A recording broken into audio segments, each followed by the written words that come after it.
Bonjour à tous et à toutes. Bienvenue encore dans notre agora d'échange d'idées et de réflexion. Aujourd'hui, je voudrais attirer notre attention sur un fait alarmant qui pourrait tourner au vinaigre à la longue si rien n'est fait. Eh bien, chers amis, le plan pour la recolonisation de l'Afrique est bel et bien acté. Sans blague, s'il vous plaît. Pour nous donner une idée du complot qui est en train d'être une fois de plus ourdi contre l'Afrique, écoutons ce qui suit. Then it's time for us to just put the imperial hat back on to say we're going to govern those countries if you're incapable of governing yourselves because enough is enough. We're done being invaded. Because our own national security risk is at stake. Exactly. National security interests are at stake. You can say that about pretty much all of Africa. They're incapable of governing themselves and benefiting their citizens because the governments there are all about looting and pillaging and lining their pockets and going shopping in Paris instead of actually making their country a better People on the left are going to watch this. They're going to say, wait a minute, Eric Prince is talking about being a colonialist again. Absolutely. OK. Un des messieurs que vous venez d'écouter est en train de dire littéralement qu'il leur faut aller recoloniser l'Afrique si les Africains sont incapables de se gouverner et pour raison, dit-il, éviter de se faire envahir par les Africains. En plus, ce n'est pas du tout un vulgaire qui parle. Il s'agit bel et bien d'une personne bien introduite dans le cercle des décideurs de son pays. Suivez mon regard, s'il vous plaît. Eh bien, qui veut noyer son chien l'accuse de rage, dit-on souvent. Bien entendu, les Africains ne sont les chiens de personne. Cependant, je pense que nous devons prendre cette tendance très au sérieux. Et je pense que nous les verrons se relayer avec des propos de ce genre dans les mois et années à venir. Ceci n'est pas du tout une déclaration fortuite, s'il vous plaît. C'est comme cela qu'ils ont toujours commencé. Et la suite, nous pouvons l'imaginer. La France, leur sous-traitant, n'a pas pu faire le boulot. Alors, il leur faut trouver des arguties pour aller chercher ces ressources indispensables pour leur économie, bien sûr, que l'Afrique a le malheur de regorger. Si nous remontons dans l'histoire,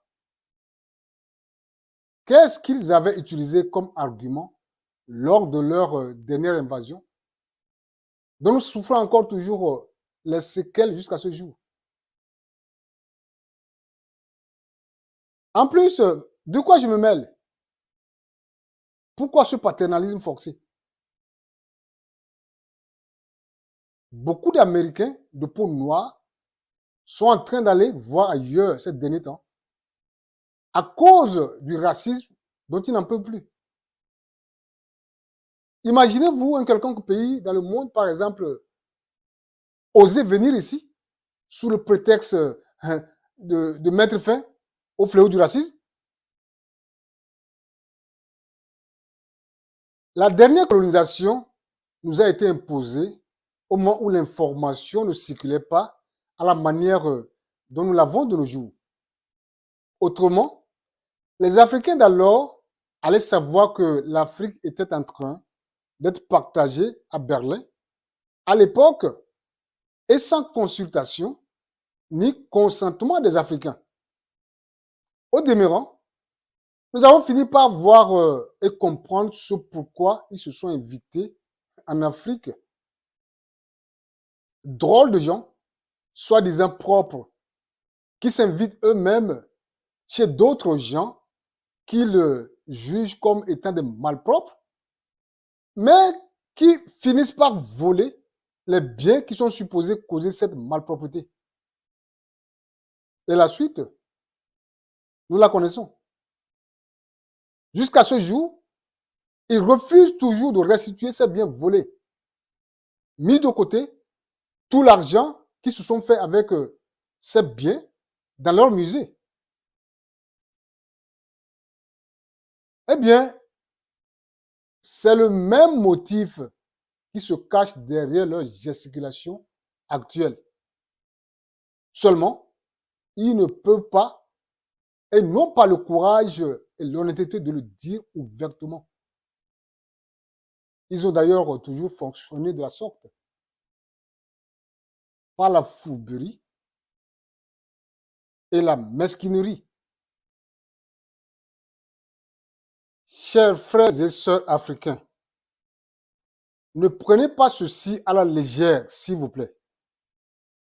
Ne pensez pas non plus qu'ils ne vont plus en arriver à une nouvelle tentative de colonisation.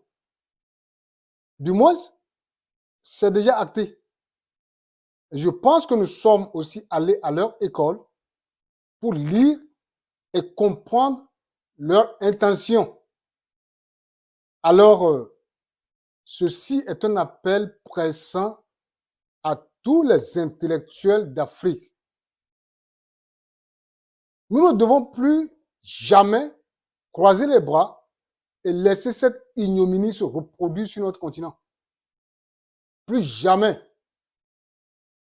Vous m'entendez? Je dis plus jamais. Nous avons donc le devoir de surveiller tous les faits et gestes des dirigeants africains et les dénoncer vigoureusement dès que nous sentirons une tendance à se saborder face aux dictats de nos familles paternalistes et donneurs de leçons occidentaux. Trop, c'est trop.